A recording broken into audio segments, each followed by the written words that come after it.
Olá, amigos! Sejam bem-vindos a mais um episódio do Battistini Talks aqui com meu amigo Alexandre Arnone. Muito prazer, obrigado. Obrigado, viu, por você ter vindo hoje. Eu que agradeço. O homem do ESG. A gente tenta, né? Falar um pouquinho do que é o ESG. A gente tenta. Que legal. Olha, eu queria que você contasse um pouco como tudo começou. Eu queria que você falasse um pouco da sua juventude. Meu pai. Você sempre pensou em ser advogado, em advogar? Hoje, com 27 institutos, rapaz, como foi? Não começou muito na área do direito, né? Eu sempre tive tendência para a parte de arquitetura. Ah, é? Mas Você fez arquitetura? não. Não. Aí a gente pensa no financeiro, né? Ah, A gente mede a família, vê se tinha alguém de pedigree na parte de arquitetura, não tinha ninguém. E aí, óbvio, né? A vocação, eu comecei a trabalhar muito cedo, né? Então, com 6 anos de idade, já estava trabalhando na feira vendendo peixe. é mesmo. E aí, a gente, com muito sacrifício, foi amealhando alguma coisinha na vida, né? E aí, quando foi para decidir a questão da profissão, eu me vi ali numa situação delicada. Ou eu faço o que eu gosto, ou eu faço o que eu preciso. Mas você trabalhou na feira mesmo, vendendo peixe? Meu pai trabalhou 40 anos vendendo peixe. Foi feirante? Foi feirante. Que legal. Então você acorda cedo desde que se conhece. Na verdade, no período de colegial e faculdade, eu dormia de 2 a 3 horas por dia. Eu estudava à noite, chegava às 11 e pouco, acordava 1h30, 2 da manhã. Uhum. Eu tive uma perda muito infeliz na vida, que foi a perda do meu irmão, Acidente? acidente de carro. E aí, Meus sentimentos. com 16 anos, eu perdi ele tinha 26. E aí eu fiquei praticamente o arrimo de família, né? Minha mãe perdeu 70% dela, né? Ela ficou assim muito debilitada. Meu pai ficou meio inconsolado também, né? Porque o meu irmão era um filho modelo. Eu era assim um pouquinho torto, né? Meio rebelde. Mas era mais jovem, né? Coisa de adolescente. Meu irmão já era um cara muito esclarecido, muito inteligente. E Puxa vida, eu não sabia dessa sua dor. e até hoje, né? São 32 anos de falecimento e minha mãe ainda sofre de depressão muito, muito forte. Mas, naquele período, eu decidi o seguinte, né? Eu falei, eu vou para uma profissão pelo qual eu tenho plena convicção que o meu viés comercial possa me dar um futuro, né? Porque se eu fizesse arquitetura, eu estaria atrás de uma prancheta e, com certeza, com a vertente na área da construção. E aí não são muitos caminhos a ser perseguidos. Uhum. E naquele período, com 17 anos, né, que eu decidi isso, quando eu terminei a questão do colegial e prestei a faculdade, Bem cedo, hein? eu comecei a enxergar que a área do direito é uma área de múltiplos trabalhos. Você tem desde um chefe de cartório dentro de um fórum até a questão de um ministro, né? Então, você tem aí uma gama de trabalhos que só a área do direito te dá essa condição. Então, com muito sacrifício, né, os 3 anos estudando à noite, acordando de madrugada, dirigindo caminhão sem carta, né? Já fiz coisa errada na vida, mas é uma questão de necessidade, né? Tomar conta daquilo que o meu pai fez. E aí a faculdade, durante esses 5 anos, foram assim complicadíssimos, né? Porque imagina você ter 2 horas, 3 horas de sono ao dia, tendo que estudar e trabalhar. Depois de um sacrifício, o final da faculdade foi tranquila, né? Eu prestei a OAB no 10º semestre, passei. E aí fiz uma loucura, né? Eu fui trabalhar num escritório. Isso é uma coisa que só as pessoas muito íntimas minhas sabem, né? Obrigado pela confiança. Eu fui trabalhar num escritório sem remuneração. Aí a pessoa fala, mas... Para aprender. Não, é porque eu não me sujeito a trabalhar de empregado para ninguém. Nunca fiz isso. Então, não é soberba, mas é um ideal. Então, eu pedi ajuda a um tio, né, irmão da minha mãe, e fomos aí a um escritório de advocacia que me deu guarida ali por 6 meses. Bom, até que foi pouco tempo para ficar sem a grana. Eu pus a meta, né? Eu pus a meta. Durante esses 6 meses, eu construí o meu escritório, onde eu tinha já uma loja de carro. Caramba! Né? E aí, de lá para cá, são 25 anos, onde mudou um pouquinho. Hoje o Grupo Arnone tem 47 CNPJs. Né? São 20 empresas privadas e 27 instituições. E aí, dentro do segmento de sustentabilidade, que é o que nos direciona hoje, já temos aí um caminho percorrido de mais ou menos uns 15 anos, direcionando os esforços, já enxergando um oceano azul.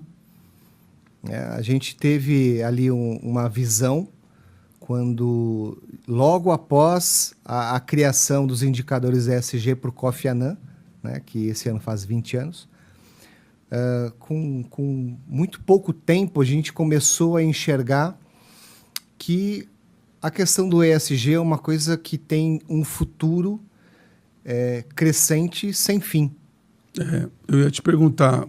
Porque você tem aí um caminho sendo percorrido pela população mundial, onde, se as pessoas não prestarem atenção naquilo, né, que está colocado dentro dos indicadores ESG, muito provável não tenhamos sociedade num futuro muito próximo.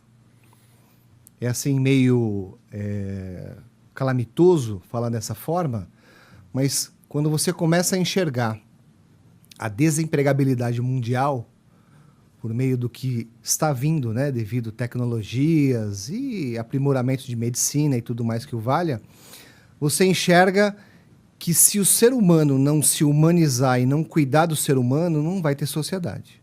E aí o ESG, ele é uma ferramenta essencial no que tange ao acrônimo ESG, mas a letra principal é o S, que é direcionado ao trabalho social. Dentro dos indicadores do S, né, dentro dessa letra S do social, nós temos ali movimentos para que as empresas possam fazer, para que a gente possa persistir da maneira que nós estamos hoje vivendo ainda por muitos anos. Se não houver a compreensão do empresário, né, que ainda não há, ok? Então... eu acho assim, Alexandre, pelo que eu ouço, muita coisa ainda como que fala aquele ditado, para alguém ver, sabe? Politicamente correto. Você acredita realmente que as empresas estão preparadas para o ESG? Você acha que o pessoal está levando a sério isso? Eu não conto muito o que o mercado enxerga. Eu conto o que é o nosso plano de trabalho do Grupo Arnone. Tá. Então, como combater esse pensamento, né? Porque esse pensamento, ele é um pensamento que é desenvolvido por pessoas que desconhecem o tema. Certo. Então, falar, isso é uma moda, isso é algo passageiro, isso é a mesma coisa do que foi aplicado no ISO, isso é uma coisa que logo mais perde mão. Pessoas que falam esse tipo, né, de modo, nesse formato, ele não tem noção do que ele está falando. Primeiro, se você fizer poucas perguntas, eu tenho certeza que eu não vou obter nenhuma resposta. Por exemplo, você pergunta para o cidadão que acha que isso é uma moda, quantos indicadores tem o ESG? Chuta aí um número. Quantos indicadores? Isso. Nós temos, dentro das 3 letras, algumas centenas, que já vou te dar a letra, de indicadores para que as empresas sigam, para que elas cumpram e consigam um balanço socioambiental. Quantos você acha indicadores que existem? Bom, você deu uma letra em centenas, então eu vou falar 300. 300 itens. Vamos falar que você quase acertou. São 1.555 indicadores. É longe. Mas isso é plausível e compreensível de aceitar a questão do seu erro, porque não há disseminação para que você consiga ter essa informação. É verdade. Então, 1.500 é muita coisa. o descompromisso da sociedade para com a aplicação da sustentabilidade hoje em negócios é algo descomunal. Sim. Quem hoje, ou já algum tempo, como grandes empresas como você conhece, elas já fazem, já executam muitos trabalhos que estão dentro dos indicadores. Contudo, cada segmento criou uma certificação. Então, as empresas que estão de capital aberto têm um selo, as empresas do segmento X têm um selo, e são todos selos marqueteiros. Então, você falou uma coisa que é o que eu... uma grande parte desses segmentos, óbvio que a gente não pode ser leviano, né, de falar que são todas, mas uma grande parte pratica o que se denomina hoje como greenwashing, né, que é uma maquiagem verde para que as empresas tenham ali a sua imagem vinculada a ações de sustentabilidade. Só que na grande maioria não tem. Haja vista o que aconteceu em 22 nos Estados Unidos, não sei se você acompanhou. O mercado investidor de fundos tirou, né, de circulação vários bilhões de dólares, estamos falando aí de 500 bilhões de dólares, de operações que estavam sendo financiadas por empresas que se diziam estar praticando as ações de sustentabilidade e, na verdade, não estavam. Então, o mercado financeiro, ele é o precursor na inclusão da questão do ESG. Kofi Annan e a equipe dele, quando então secretário da ONU, foi um cara muito inteligente. Por quê? Quem que ele chamou à mesa para passar o desafio de aplicar os indicadores dentro das suas empresas? Ele chamou as maiores instituições financeiras do mundo. Então, lá tínhamos, nessa reunião, onde foi lançado a questão do ESG, instituições financeiras. E o Kofi Annan, então, desafiou, né, a essas instituições a aplicarem os indicadores dentro, né, da sua gestão. E o que aconteceu? Os bancos, eles são preocupados na saúde financeira das empresas. Uhum. Ok? Sim. E isso caracteriza uma única preocupação: transparência. Quando você fala numa empresa que tem práticas de ESG na sua íntegra, essas empresas, elas são transparentes. Então, uma empresa que ela tem a transparência, ela tem longevidade. E hoje o banco ou os fundos têm interesse em empresas que sejam longevas, né? Onde ele possa colocar o seu dinheiro e não ter o risco de, ao longo do tempo, perder o seu recurso. Então, são várias coisas que envolvem a questão do ESG. Quando a gente fala de ESG, é um tema que, se nós fôssemos aqui nos ater a algumas linhas e detalhes, ficaríamos por horas. Mas, para resumir a você, o que hoje o Grupo Arnone realiza na questão do ESG, nós somos o que se pode denominar de maestro. Gostei. Então, boa. Eu não estou com as batutas, mas tenho profissionais que as têm, e a gente consegue hoje fazer com que as empresas dancem ou cantem a música que o mercado quer ouvir de maneira correta e transparente. Você acha que o ESG ele engessa uma empresa? Pelo contrário. Pelo contrário. Pelo contrário. Você, mais do que eu, convive dentro de uma casta social que você começa a enxergar que as pessoas estão preocupadas com a questão da sustentabilidade, Sim. envolvendo aí o meio ambiente, né? Envolvendo a questão da governança. E o ESG, o que ele é, na verdade? Ele é um transformador. Quando você aplica os indicadores de ESG numa empresa para que ela faça a implementação, você transforma aquela empresa numa empresa transparente, numa empresa que respeita os limites no que tange a questão humana e a questão ambiental, e aprimora a sua questão da governança. Então, a pessoa que não consegue enxergar isso são pessoas que são imediatistas. Por que são imediatistas? Porque hoje, dentro de um dos institutos que nós fazemos atestamento e implementação de ESG para emissão de um balanço socioambiental, isso não é um trabalho de 1, 2 dias. Claro. Né? Para você atestar uma empresa, leva em média 90 a 120 dias. E para você implementar um plano de ação, é 1 ano. Então, são trabalhos que não são simples diretrizes, são trabalhos de criação de cultura.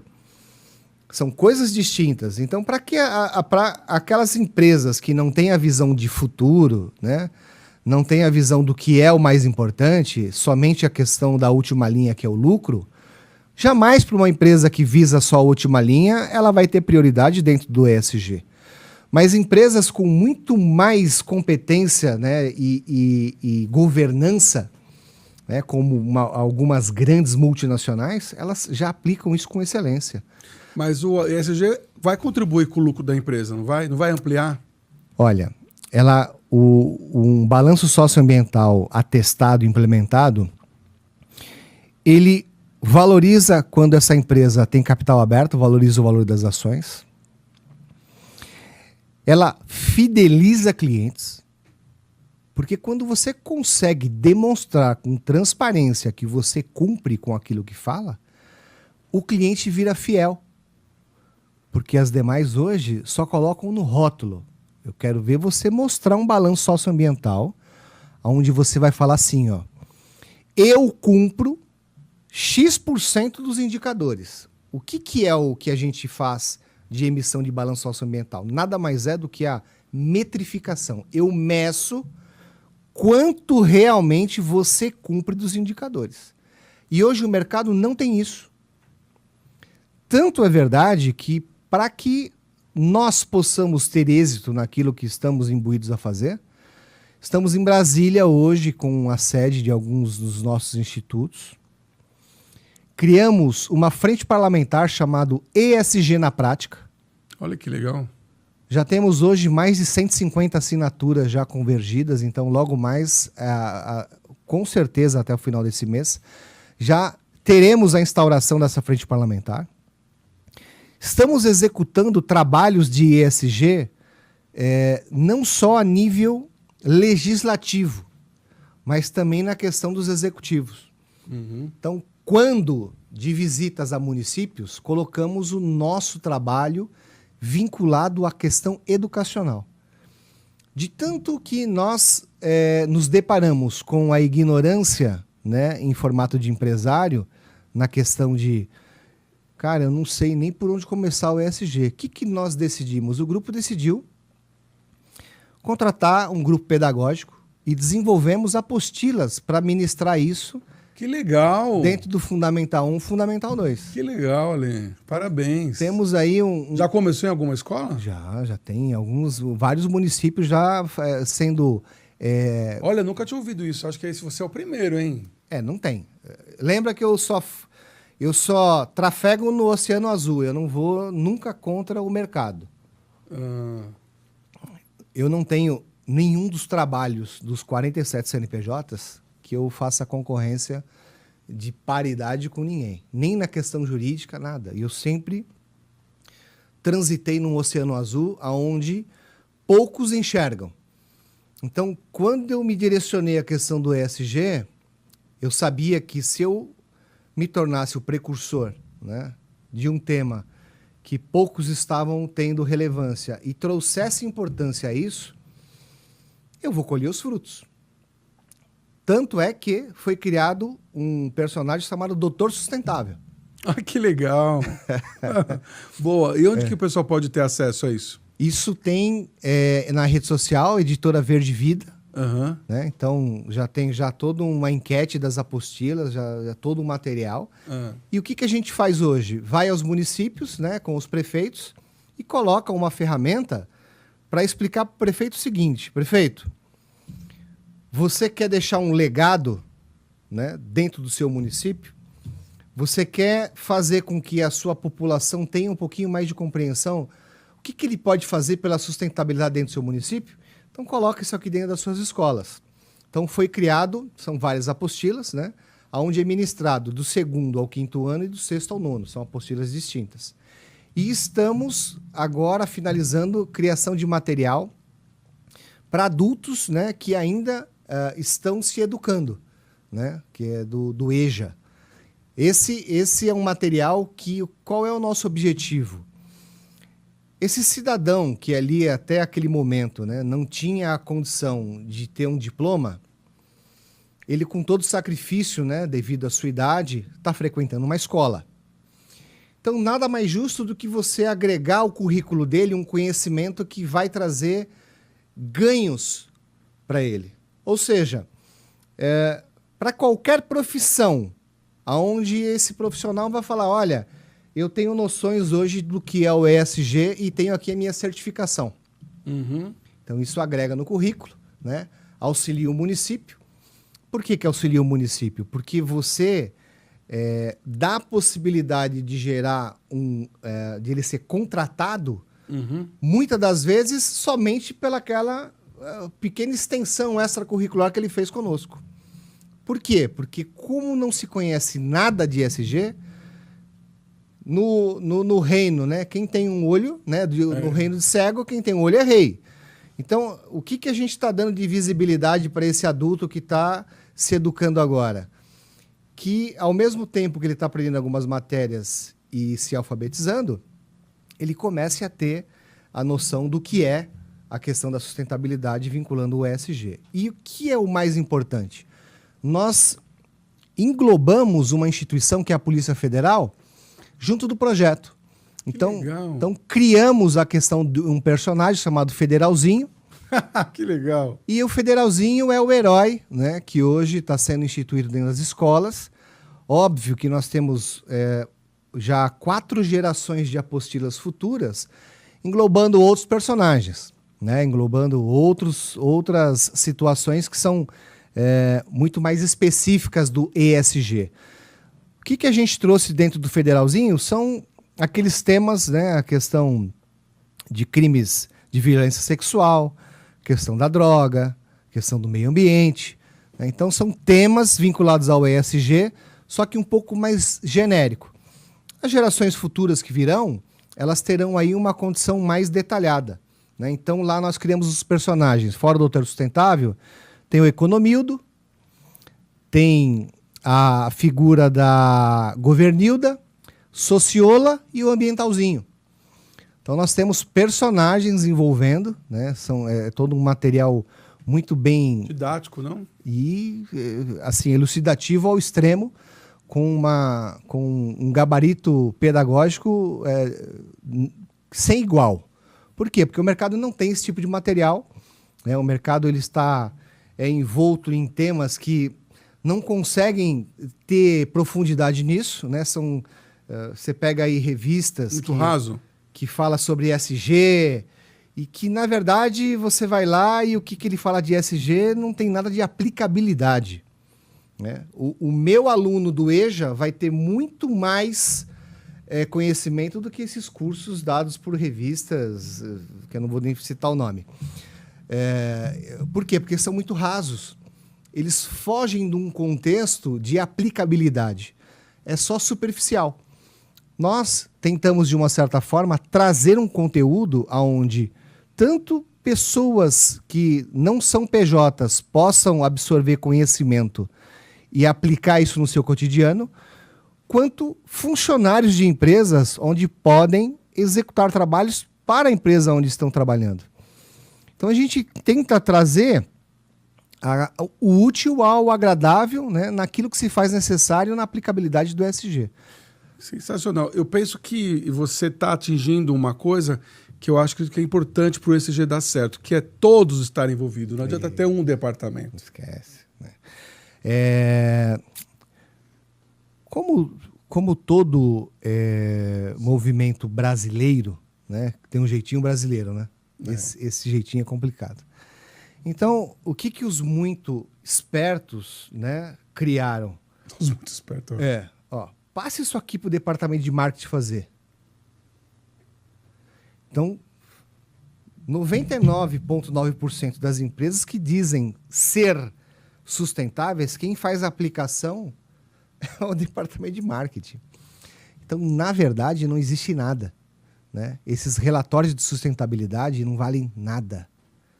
É forte isso, hein? Por que não vale nada? Porque é você falando de você mesmo. Quem é você para falar de você? Quem sou eu para falar de mim mesmo? Então, o que vale o seu relatório de sustentabilidade para mim? É você falando de você, então não tem. O que a gente está tentando explicar ao mercado? Que eu estou atestando e metrificando o que ele faz. Aí existe uma verdade. Por quê?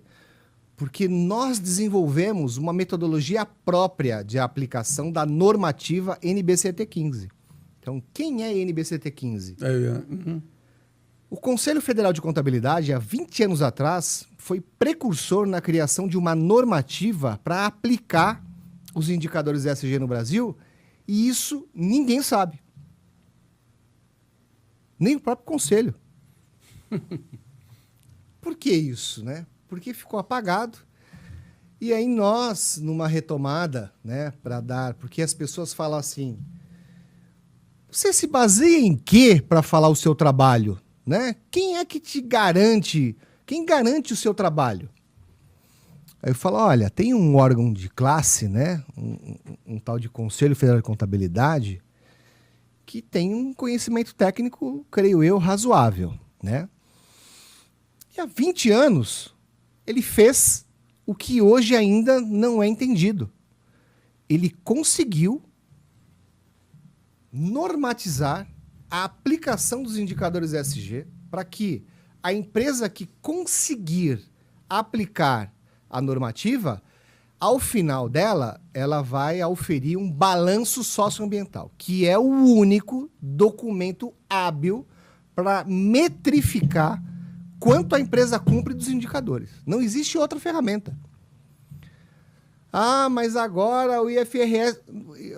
Não adianta. A gente está falando aqui de uma norma, de uma amplitude. A norma brasileira de contabilidade, ela não alcança os 1.555 indicadores. Por quê? Porque o Brasil não está preparado para isso. Então, seria de uma maneira muito leviana aplicar 100% dos indicadores. Mas a NBCT 15 aplica 856 indicadores dentro das 3 áreas, ok? Isso já é mais do que o suficiente para que as empresas entendam que, aplicando, teremos um futuro.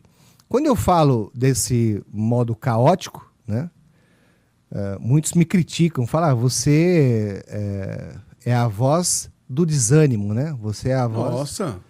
É porque é nítido que se não houver uma atenção especial, não teremos sociedade.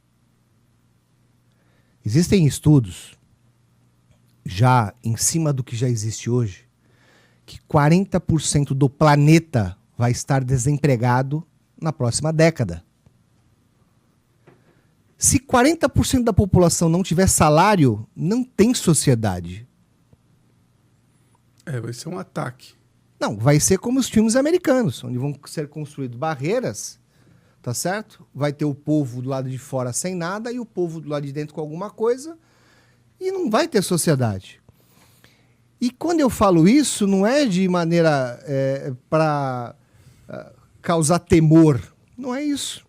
O objetivo é trazer a atenção do empresariado, porque é ele que tem que ter atenção disso, porque Aquele que não se ater aos indicadores do ESG na questão do S, porque o S do ESG cuida de pessoas. Existem 2 ou 3 indicadores que são importantes eu falar.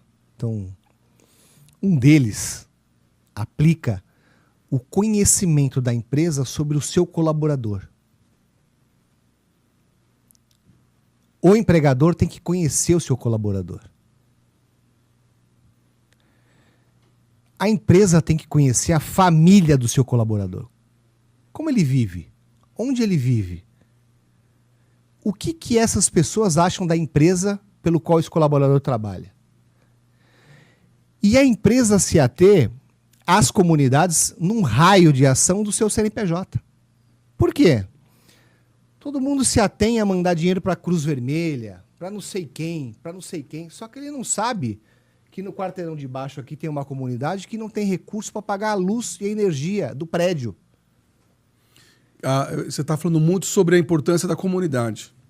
Eu estou falando sobre a humanização, que não existe mais. Toda essa tecnologia que nos envolve hoje deixou muitas das pessoas hoje na sociedade não mais humanas. Por quê?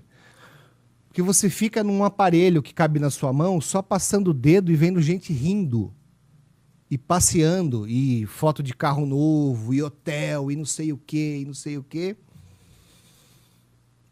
Se você pegar as horas que essas pessoas desocupadas perdem aqui, cuidando de pessoas, o mundo era outro.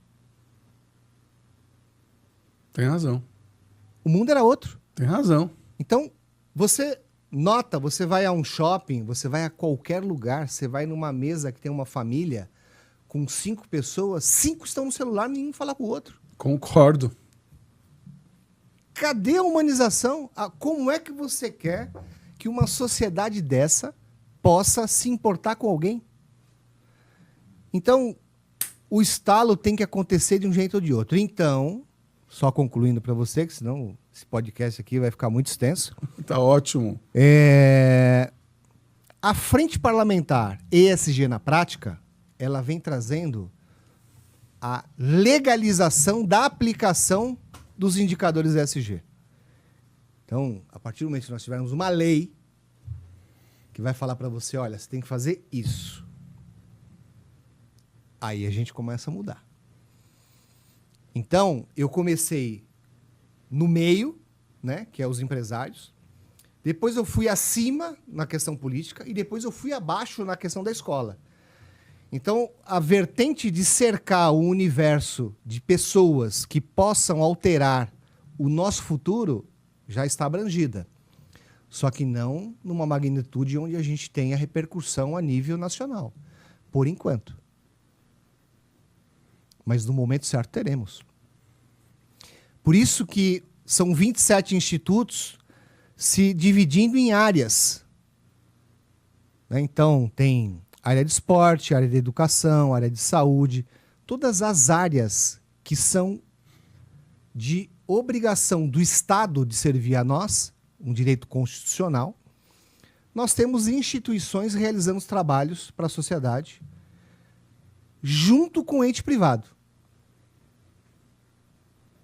Então, eu fiz aqui um híbrido, onde o Instituto ele ajuda quem precisa e auxilia o empresário a partilhar desse mundo. Por que é difícil? Porque os departamentos das grandes empresas que tomam conta disso, eles não querem ter trabalho. É verdade.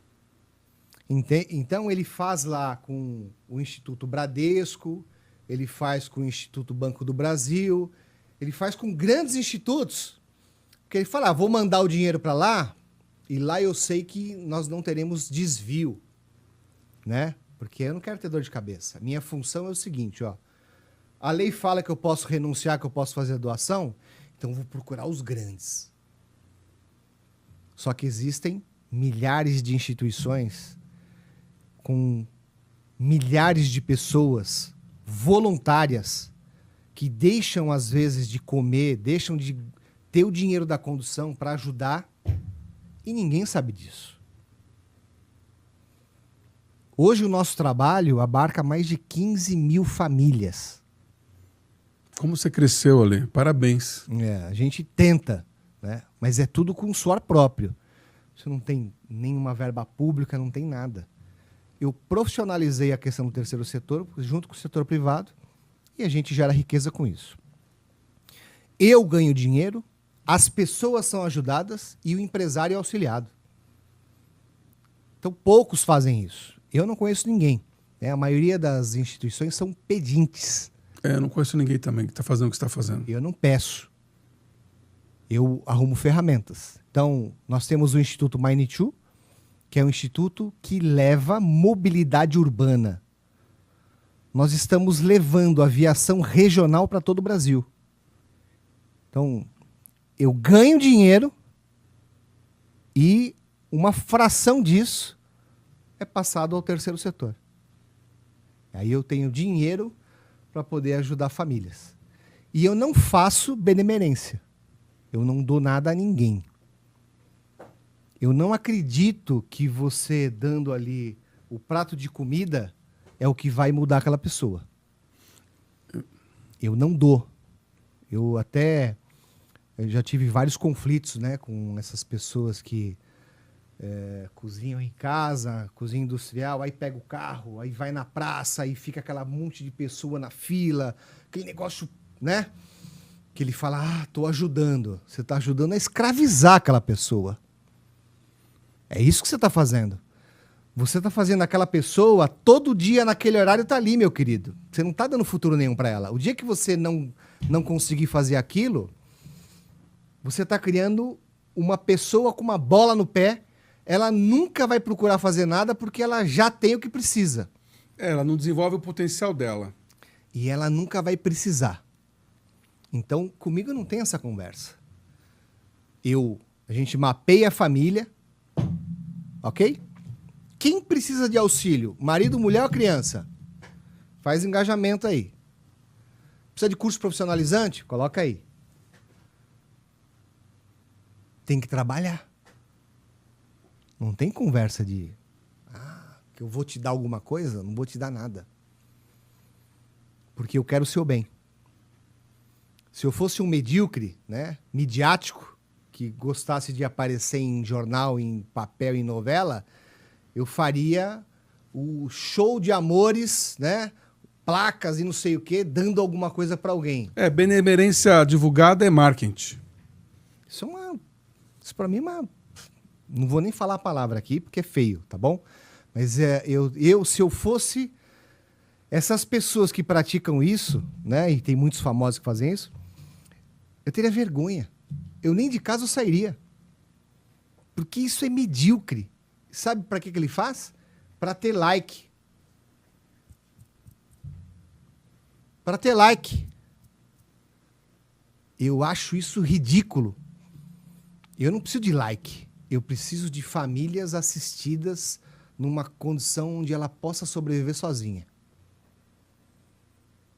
Isso é o que me toma o meu trabalho. É isso que me deixa eu levantar todos os dias. O volume de pessoas que eu consigo ajudar todos os dias.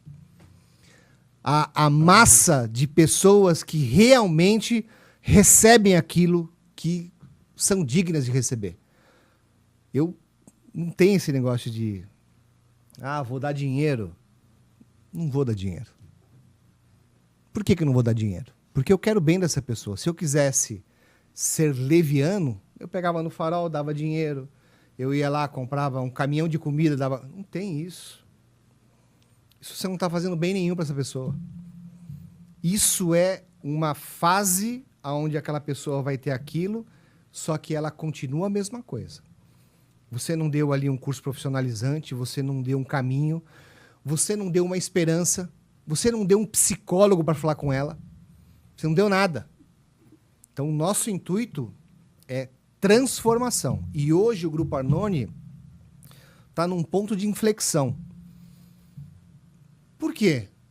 Porque nós estamos mudando a curva em muitas coisas. Você aceitaria apoio de outros empresários?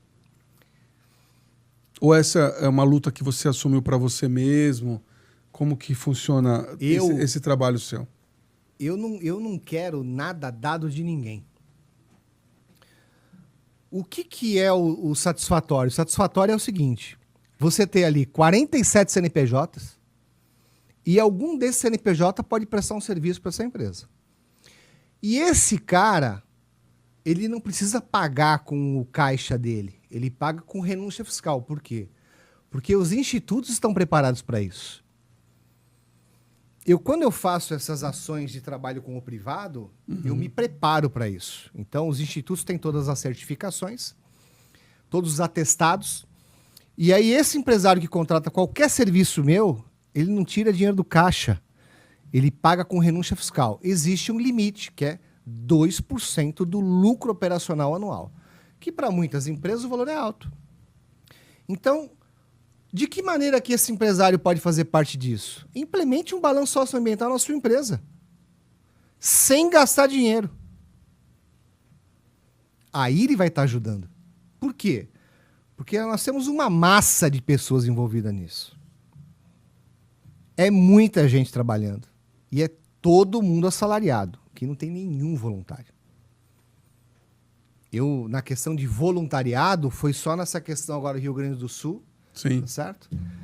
Mandamos aí vários aviões Mine 2 para levar comida, bebida, né, a água, e várias carretas.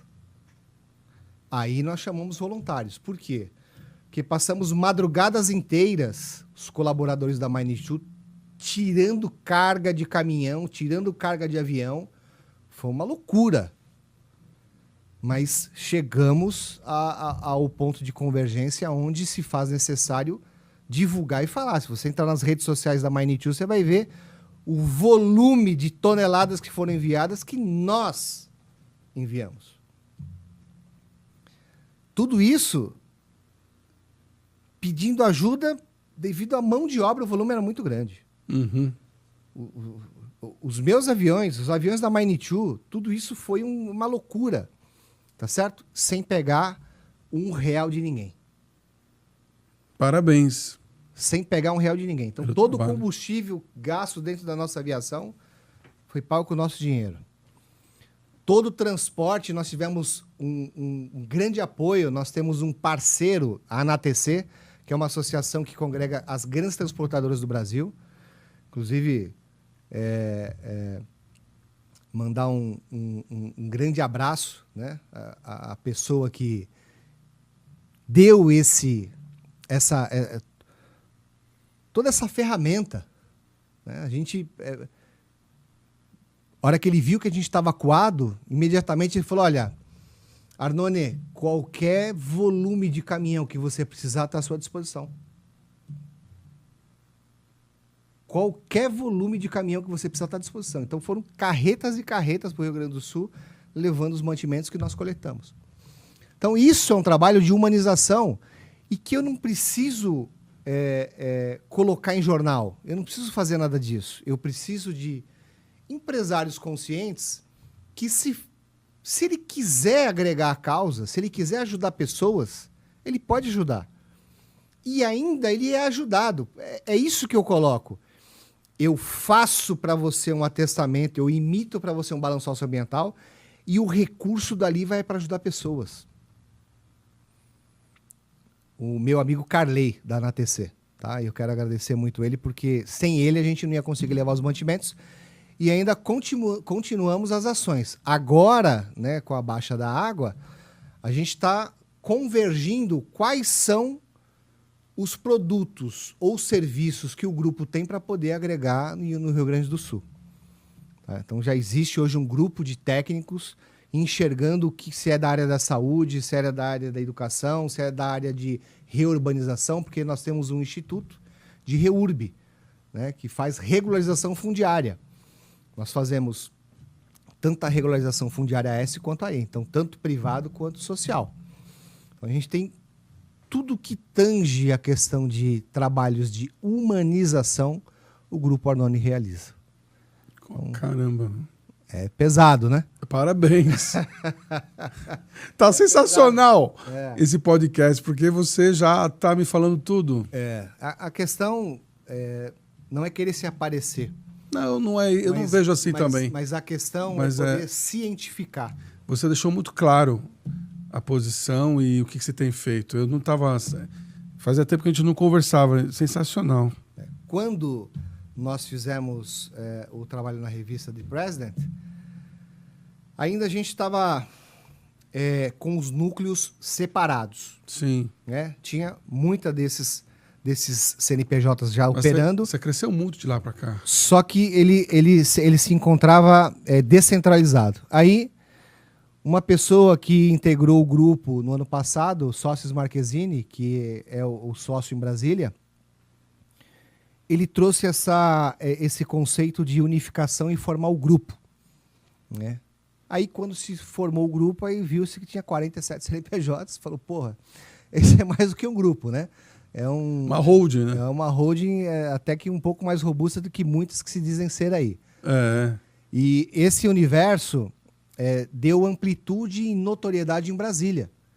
Né? Depois você vai entrar nas redes sociais, você vai ver ministros vindo ao escritório.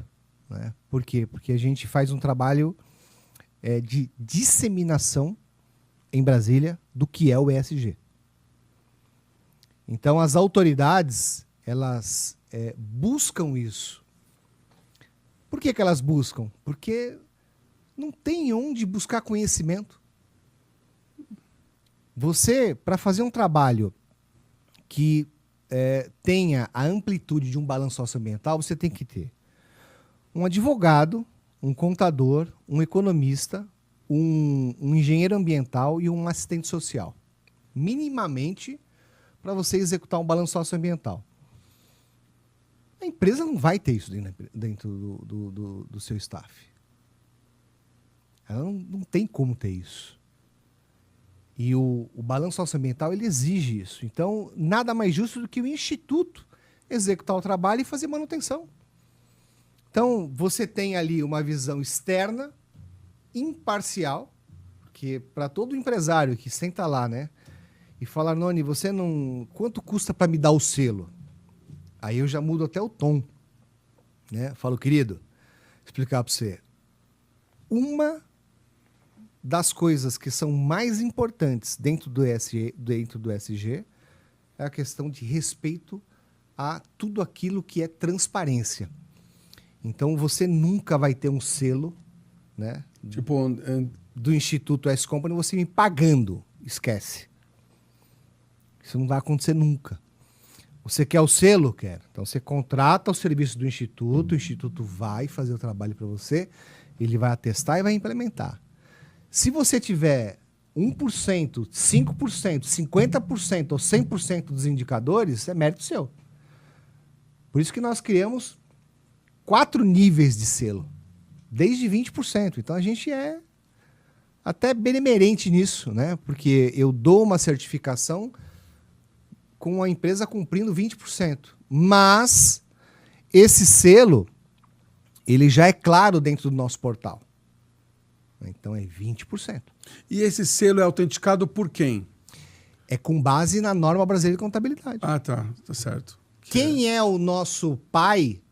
Conselho Federal de Contabilidade. Quem é o técnico de tudo isso? Quem é que dá essa chancela? É o Conselho Federal de Contabilidade. E existe algum selo internacional? Tem vários. Mas tudo firula. Ah, entendi. Procura hoje, no mercado mundial, um selo que fale quanto você cumpre dos indicadores. Se você trouxer um, eu faço o meu de graça para você. Não existe. Toda a questão de preparo técnico para você ter esse advogado, esse contador, esse economista, essa questão desse engenheiro ambiental e esse assistente social voltado ao ESG, isso leva anos. Você tem multidisciplinas que não tem nada a ver com a questão de ESG, focado, especializado nisso.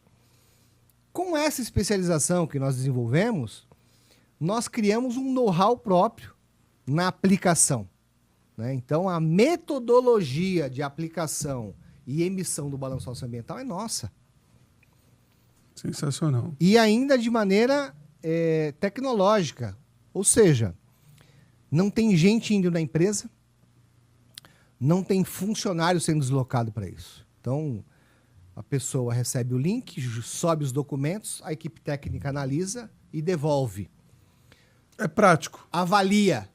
Avaliou. Tá bom. O que você quer fazer? Ah, eu quero melhorar o meu índice. Ah, eu quero só ter isso. Então, a empresa decide.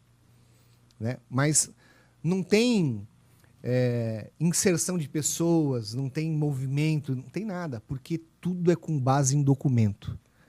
Quando eu falo para você que a empresa, quando ela faz a sua autodeclaração nos seus relatórios, isso é medíocre, porque ninguém avalia os documentos que ela está colocando ali. Agora, quando eu faço a emissão do balanço socioambiental dela, é tudo com base em documentos. Tanto é que uma empresa que não tem a governança nos documentos não tem balanço socioambiental jamais. É tudo com base em documentos. Necessário para quê? Para qualquer questionamento. Porque a maioria fala, mas quem é que te deu essa guarida para você ser um atestador aqui, para você emitir um balanço socioambiental? Aí eu falo, aqui está a norma e aqui são os documentos que eu estou me embasando. Tá bom para você? Para calar a boca de curioso. Entendeu? Para que a gente não tenha nenhum tipo de comentário. Ah, o Grupo Arnone vende selo. Eu quero que me traga um na mesa, onde eu não consigo esfregar na cara que está embasado em documento.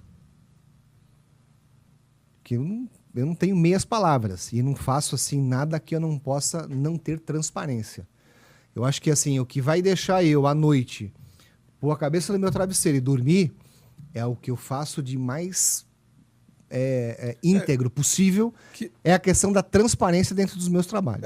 É claro que se você é o especialista nisso, como que vai, né? Então, mas tem muito especialista medíocre no mercado, né? Então, o cara era não sei o quê, hoje ele é especialista em SG e dá palestra. Aí você vai para um cara desse e pergunta, meu querido, você já emite balanço socioambiental? Ele fala, o que é isso? Você conhece o que é a NBCT 15? O cara fala, tá onde isso aí?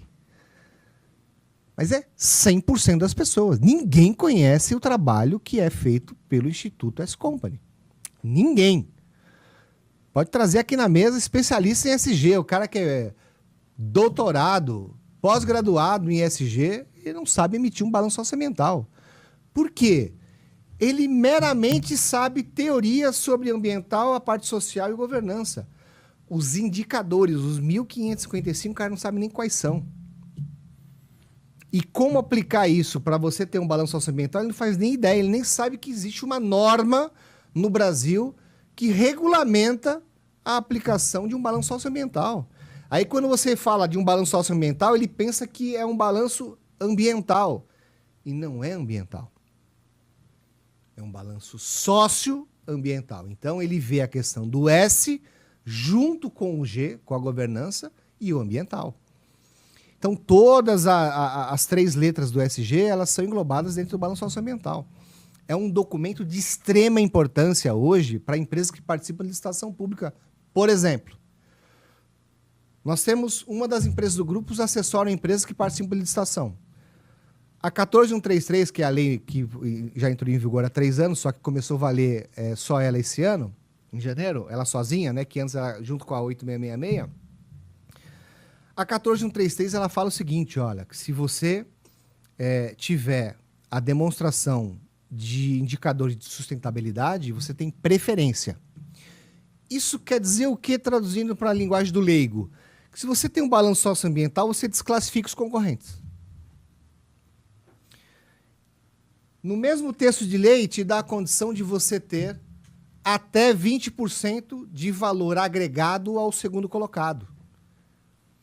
Então, só por ter um balanço socioambiental, uma empresa que participa da licitação pública, já tem 2 ganhos. A questão de preferência e a questão de valor. Sabe quantos profissionais sabem disso? Não faço ideia. Pouquíssimos. Alexandre, vou ter que fazer um outro episódio com você. Porque aí o assunto não estamos nem nos 10%.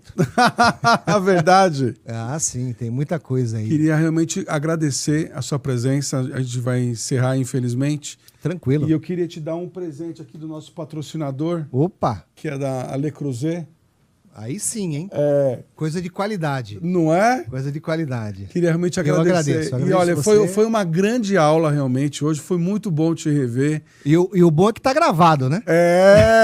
Parabéns, viu? Parabéns por todas as suas ações, pelas suas empresas. Eu que agradeço, assim, o seu interesse em poder divulgar o nosso tema. Eu agradeço muito. E agradeço a todos aqueles que nos assistem. Obrigado, viu? Valeu, gente. Muito obrigado.